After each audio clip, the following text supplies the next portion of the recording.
My brother accidentally shared a group chat where my parents labeled me the family ATM, because I'd been helping with retirement expenses for years. She's too stupid to realize we're using her, they wrote. So I cut all ties with them, but first, don't you dare pretend you didn't know what you were doing. My mom screamed into the phone, her voice so loud I had to hold it away from my ear. We're family. You can't just abandon us because your feelings got hurt. I sat there in my home office, staring at the April rain hitting the windows of my Burlington townhouse, feeling a strange mix of numbness and rage. Everything I thought I knew about my family had just crumbled before my eyes, all because of a simple text message my brother Kevin had accidentally sent to our family group chat, instead of the secret one he shared with our parents. My name is Jordan Wright. I'm 35 years old, and until yesterday, I thought I was just being a good daughter by helping my parents with their retirement expenses.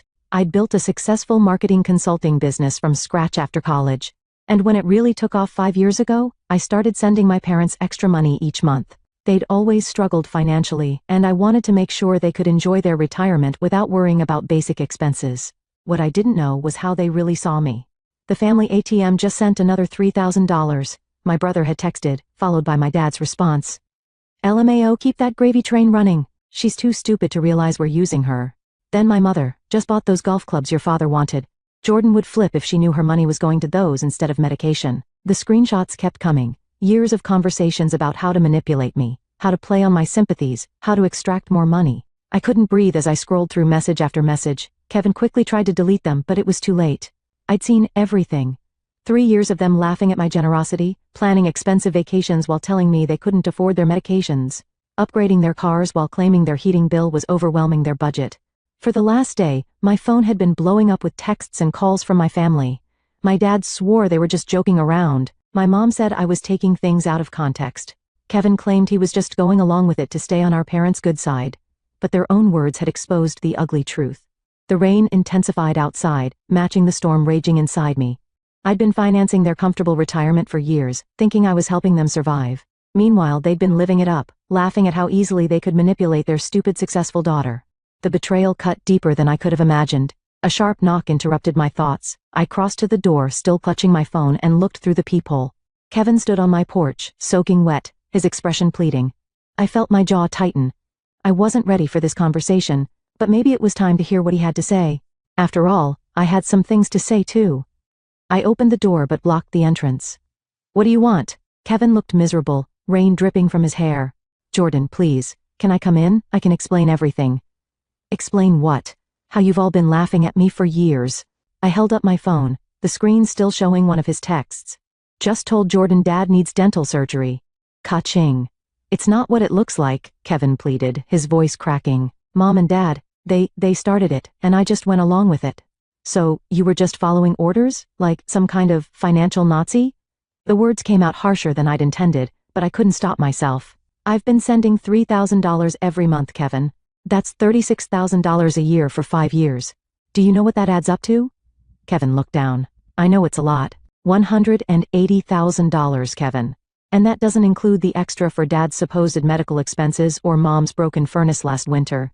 I felt sick saying the words, remembering how I'd skipped a vacation to send them an extra $5,000 for a furnace that apparently never needed replacing. Look, they took it too far, I know. But they're getting older, and they're 65, not 95. Dad's still golfing every weekend with his fancy new clubs that I paid for while thinking he needed medication. I was shouting now, not caring if the neighbors heard. Please, Jordan. They're freaking out. Dad's worried about his heart medication. I laughed bitterly. The medication that doesn't exist? Or the real medicine he actually needs that I've been paying for while you all blow the money on luxury items? Kevin's face crumpled. I messed up, I know that. But they really do need your help now. All those extras. They've gotten used to the lifestyle. They can't afford their mortgage without you. Their mortgage on the lakeside condo they bought last year while telling me they were struggling to pay rent on their modest apartment? I felt a strange calm settling over me. I think you should leave. Jordan, please. I've been Jordan, please, for too long. Now I'm just Jordan, and Jordan is done. After Kevin left, I sank into my couch, my entire body trembling. The screenshots from their group chat played on repeat in my mind. In one, my father had written, just told Jordan the roof is leaking. Let's see how much we can squeeze out of her this time. My mother had replied, she's such a sucker for helping family. I almost feel bad, almost. Then Kevin, maybe we should start a betting pool on how quickly she sends the money. I'd been nothing but an ATM to them. A resource to be drained. A joke. I pulled out my laptop and logged into my banking portal. Every month for the past 5 years, there it was. $3,000 transferred to my parents' joint account, plus all the emergencies.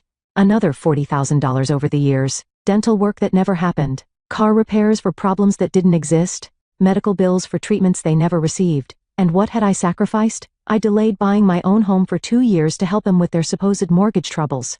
I'd worked 60-hour weeks to afford both my life and theirs. I'd skipped vacations, bought second-hand furniture, and cut corners on my own life to make sure they were comfortable. For what? So they could laugh at me. So they could buy golf clubs and take cruises while I worried if they were eating properly. I opened another tab and logged into the investment account I'd set up for them 3 years ago. My secret plan to surprise them with a supplemental retirement fund when they turned 70. I'd been contributing $1,000 monthly. The balance showed just over $42,000. My finger hovered over the close account button. Number not yet. I needed a clear head for this. I called my best friend Megan, who was also my attorney. "They did what?" she practically screamed when I explained the situation. "I know," I said, my voice hollow. "I've been an idiot." "No, Jordan, you've been kind. They're the ones who should be ashamed." Her voice softened. "What do you want to do?" "I don't know," I admitted. "Part of me wants to just cut them off completely. Another part wants to confront them and hear them try to explain themselves. Before you do anything, we need to review what you've set up for them legally. Are they on any of your accounts, insurance policies, the retirement supplement you mentioned?" I felt a chill. I hadn't even thought about all the ways we were financially entangled. Beyond the monthly transfers and the investment account, I'd added them to my premium health insurance policy as dependents 2 years ago. My father's heart medication, which I now question the existence of, was covered under my plan. They were also beneficiaries on my life insurance policy. "I need to untangle all of this," I realized aloud. "One step at a time," Megan counseled. "First, gather all the documentation of what you've given them. Bank statements, texts asking for money, everything. Second, make a list of all financial connections you need to sever. Third, decide if you want to communicate with them about why you're doing this." As I hung up, my phone buzzed with a text from my mother. "Your father is very upset. His blood pressure is through the roof because of your behavior. We need to talk now." Something inside me hardened. The manipulation was still happening even now. They still thought I would fold, that I would come running the moment they mentioned a health concern. Not anymore. I opened my laptop again and began taking screenshots of every monthly transfer.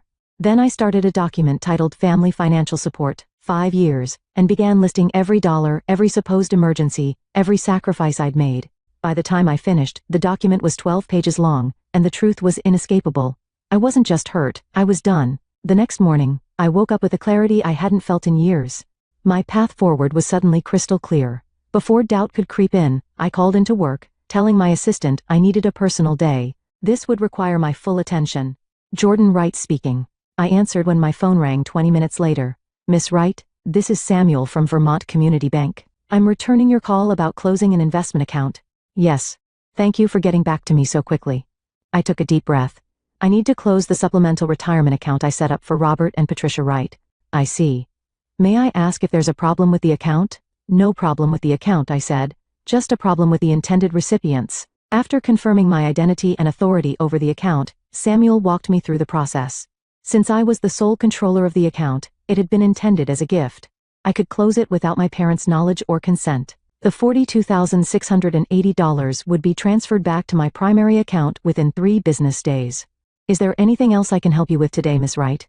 "Actually, yes. I'd like to cancel all recurring transfers to the joint account belonging to Robert and Patricia Wright. Those are currently set at $3,000 monthly. Correct? Correct?" My voice didn't waver. "I'd like that stopped immediately." Step 1 complete. Next, I called my health insurance provider. This one was trickier.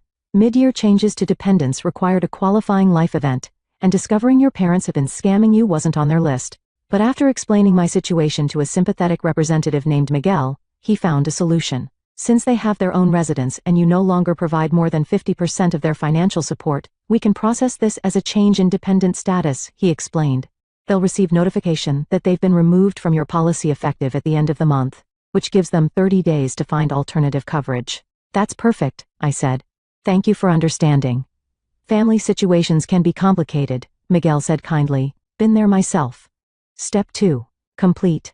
The life insurance policy was the easiest change.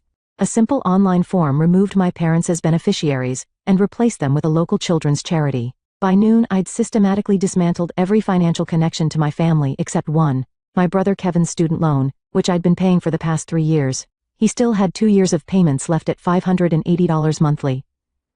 That one gave me pause. Kevin had participated in the deception, but he'd also seemed genuinely remorseful. Had he been pressured by our parents, or was he just sorry he got caught? My phone pinged with a text from Kevin. Mom and Dad are freaking out. Dad says his prescription refill was denied at the pharmacy. What did you do? That answered that question. Not a word of apology or understanding, just more pressure to restore the flow of money. I replied, their consequences are not my problem anymore. My phone immediately rang. Kevin. I sent it to voicemail. Instead, I opened my email and composed a formal letter to my parents attaching the 12-page document I'd created the night before. I titled it simply, Financial Support Provided, 2/20 to 2/20. The email read, Robert and Patricia. Attached is a comprehensive accounting of the financial support I have provided over the past 5 years, totaling $221,865. This includes monthly transfers, emergency funds, medical expenses, and the supplemental retirement account I established for you. As of today, all recurring transfers have been stopped. You have been removed as dependents from my health insurance policy, effective May 31st, and the retirement account has been closed. Your duplicity has been documented with screenshots of your own messages, revealing how you have systematically manipulated and deceived me while mocking my generosity. Do not contact me again, unless it is to repay what you have taken under false pretenses. Jordan Wright. I read it over twice, attached the document and hit send. Step 3 complete. Then I blocked their numbers on my phone, removed them from my social media, and sat back in my chair, exhausted, but relieved. For the first time in years, my money was truly my own. I managed 3 days of blessed silence before they found a way around my blocks. The doorbell rang at 8:30 p.m. while I was reviewing client proposals. Through the peephole, I saw my parents and Kevin standing on my porch, their faces a mixture of anger and panic. I didn't open the door. Instead, I called Megan. They're at my house, I whispered, as if they might hear me through the walls. Do not let them in, she said firmly. If they don't leave, call the police for trespassing. That feels extreme. Trust me, Jordan. Once they're inside, it'll be much harder to get them out, physically and emotionally. The doorbell rang again, followed by pounding. Jordan, my father shouted. We know you're in there. You can't just cut us off without talking to us. I sent a text to Kevin. I have nothing to say. Please leave or I'll call the police. Through the peephole, I watched Kevin check his phone, show it to my parents, and then have what appeared to be a heated discussion. My mother seemed to be crying, while my father's face had turned an alarming shade of red. Eventually they left, but not before my father shouted, You're going to regret this, Jordan. We're family. You can't just abandon us. The irony of him using the word abandon wasn't lost on me. They'd abandoned any pretense of loving me years ago, seeing me only as a resource to exploit. The next morning, the emails started. My mother wrote a lengthy guilt trip about my father's health declining without his medication. My father sent a terse message demanding I stop this childish behavior immediately. Kevin pleaded that our parents couldn't afford their mortgage payment without my help. I forwarded each one to Megan without responding to them. 3 days later, I received a certified letter from my parents. Inside was a handwritten note from my mother. Jordan, we don't understand why you're punishing us like this. Yes. We made some jokes in poor taste, but that's what families do. Your father's heart medication is $450 per month without insurance. Our mortgage is due next week, and we can't cover it without your help. We might lose our condo. Is that what you want? For your elderly parents to be homeless? Please stop this cruelty and talk to us. I nearly laughed at the elderly comment. They were both 65 and in good health. My father's golf game had never been better, according to the country club photos Kevin had accidentally included in one of those fateful screenshots. I called the pharmacy where my father filled his prescriptions, pretending to be my mother. I'm calling about my husband Robert Wright's heart medication. What's the cost without insurance? Let me check, the pharmacist said. After a moment, it's $42 for a 30-day supply. Mrs. Wright, not $450. Another lie. That evening, Kevin showed up at my office as I was leaving. He looked terrible, dark circles under his eyes, clothes rumpled. Jordan, please, he said, stepping in front of me. They're falling apart. Dad's talking about bankruptcy. That's not my problem, I replied, trying to step around him. How can you be so cold? They're our parents. Are they? Because real parents don't exploit their children. Real parents don't laugh behind their kids' backs about how stupid and gullible they are. They made mistakes, but no. I cut him off. A mistake is forgetting a birthday. What they did was calculated and cruel. For years, Kevin, years. The condo is going into foreclosure. They can't make the payments without you. I felt a momentary pang of guilt, but then remembered a screenshot. Just convinced Jordan we're struggling with rent. Meanwhile, we're closing on the lake condo next week. Cheers. They shouldn't have bought a place they couldn't afford, I said flatly. What about Dad's medication? The prescription that costs $42, not $450? He can get a job at Walmart if he needs to cover that. Kevin's eyes widened. How did you? I did my research. No more lies, Kevin. I walked past him to my car. Tell them to look into government assistance programs. That's what they're there for. Jordan, he called after me. They're talking about moving in with me. I can't handle that. I turned back. That sounds like a you problem, Kevin. Welcome to consequences. 2 weeks after cutting my family off, I was sitting in a therapy session I'd finally scheduled for myself. Dr. Bennett, a woman in her 50s with kind eyes and a no-nonsense demeanor, listened as I recounted the whole sordid story. Every day I swing between feeling strong and feeling horrible, I admitted. Like yesterday. I found out from a mutual friend that my parents had to cancel their country club membership. I actually felt guilty about it for hours. That's normal, Doctor, Bennett said. You're grieving the family you thought you had. That includes grieving the role you played as their supporter. But they didn't deserve my support. They were using me. Both things can be true at once. They didn't deserve your support, and you can still feel loss about no longer providing it. I pondered that while Dr. Bennett continued. The role of family provider clearly became part of your identity. Now you're redefining who you are without that role. I hadn't thought about it that way, but she was right. For 5 years, I tied my self-worth to being the successful daughter who could support her parents. Who was I now? As I was leaving my session, I received an unexpected call from my Uncle Pete, my father's brother who lived across the country in Oregon. We weren't close, but I answered out of curiosity. Jordan? It's your Uncle Pete. I just got a strange call from your father asking if he and your mother could come live with us for a while. He said you'd cut them off financially and they were about to lose their home. Is that true? I sighed. It's complicated, Uncle Pete, I figured. Your dad has always had a talent for selective storytelling. His tone was dry. Want to tell me your side? So I did, explaining everything from the screenshots to the lies about medical expenses. When I finished, there was a long silence. I'm not surprised, he finally said. Your father tried to pull similar stunts with me years ago. It's why we're not close. I refused to fund his lifestyle. You knew? I felt a wave of betrayal all over again. Why didn't you warn me? Would you have believed me? They had you convinced they were struggling and you were their hero. Sometimes people have to discover the truth themselves. He was right. I wouldn't have believed him. For what it's worth, he added. I told your father I wouldn't take them in. I suggested they downsize and live within their means. He hung up on me. After we disconnected, I felt strangely validated. I wasn't crazy for cutting them off. I wasn't a horrible daughter. I was just the latest target of their manipulation, and I'd finally wised up. That evening, I received a text from Kevin from a new number. Mom and Dad are moving into my spare room next week. They're selling the condo. Dad's furious about it. I can't believe this is happening. I didn't respond. 3 days later, another text. The condo is on the market. Dad's car got repossessed yesterday. This is getting really bad. I almost texted back, almost asked if they needed help with moving expenses. But then I remembered a particular screenshot where Kevin had written, Jordan just asked if Dad was doing okay after his doctor's appointment for the heart issue that doesn't exist. They'd made their choices. Now they were living with the consequences. Week 3 brought an email from a name I didn't recognize. The subject line, message from your parents. Apparently, they'd enlisted a family friend to reach out since I'd blocked them everywhere. The message detailed how they'd been forced to sell most of their furniture, how my father's health was deteriorating from the stress, and how they'd had to apply for food stamps, something my proud father considered humiliating. The email concluded, they just want a chance to talk to you, to explain and apologize. I considered it for all of 5 seconds before hitting delete. Their idea of an apology would be whatever they thought might turn the money faucet back on. I was done being manipulated, done being their ATM. For the first time in years, my money was going toward my future, not their pretend emergencies. The guilt was fading, replaced by something unexpected. Freedom. 6 months after I'd cut off all contact, I arrived home from a business trip to find my parents sitting on my porch steps. My father had lost weight, and my mother's carefully maintained highlights had grown out, revealing gray roots. They were both wearing clothes I didn't recognize, cheaper looking than their usual attire. My instinct was to turn around and drive away. But Dr. Bennett and I had discussed this possibility in therapy. I was stronger now. I could face them without being manipulated.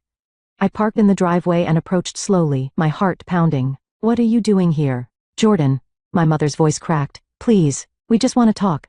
We've learned our lesson, my father added. These past months have been hell. I unlocked my door, You have 5 minutes. Inside, they perched awkwardly on my couch while I remained standing, arms crossed. We're sorry, my mother began. We never should have taken advantage of your generosity. My father nodded. We've lost everything. The condo, the car, our savings. We had to move in with Kevin, and his place is so small. Your mother has to sleep on a pull-out couch. The country club revoked our membership. My mother added. All our friends there, they don't call anymore. My medication costs have been terrible without your insurance, my father continued. Medicare doesn't cover everything. I listened to them list everything they'd lost, waiting for an actual apology. It never came. There was no, we're sorry we hurt you, or we were wrong to mock you. Just a catalog of their hardships and implied blame that I had caused them. Is that it? I asked when they finally fell silent. We want to make things right, my mother said. We've really suffered, Jordan. We've learned our lesson. What lesson would that be?